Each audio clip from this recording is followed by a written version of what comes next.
President Trump is expected to sign an executive order banning Syrian refugees soon. The draft order implements a 30-day ban on visas from 7 countries and issues a 120-day moratorium on refugees. It creates safe zones in Syria and cuts refugee admissions in half. The order also calls for, quote, extreme vetting and would implement biometric entry and exit screening for foreign visitors. Gillian Turner is a former White House National Security Council staffer under both President George W. Bush and also President Obama. She is a Fox News contributor. Gillian, thank you for coming on. What's your reaction to these moves today? The first off the bat, I'm relieved that the measures are very short term. I think this gives the administration the minimum amount of time that we can possibly afford to before making decisions like this. So for that, I'm thankful.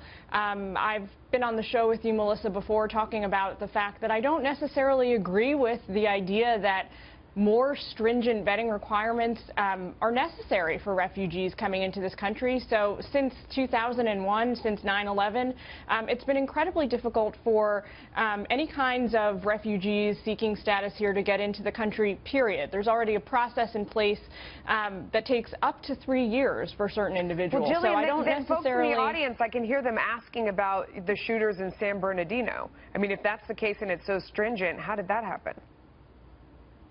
Well, I think, okay, so with San Bernardino, both of those folks were here already. I mean, the guy brought his wife over from, I think it was Pakistan. Right, and she had known ties to terror.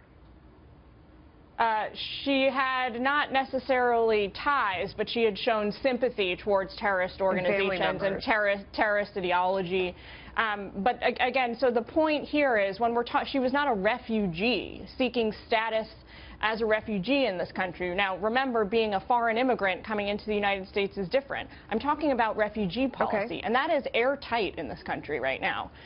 So I think in principle I can get behind the idea of tighter vetting of folks. We can always be more secure and safer than we are, but at the same time, I just don't see how we cross that bridge without changing who we are, by which I mean, you know, compromising the principles on which our nation is founded. My understanding of the 30-day ban on visas from 7 countries is that it's about visas. It's not necessarily about refugees, but we'll see more in the details. What do you think about the biometrics attached to this? I was surprised that we didn't already have that in place.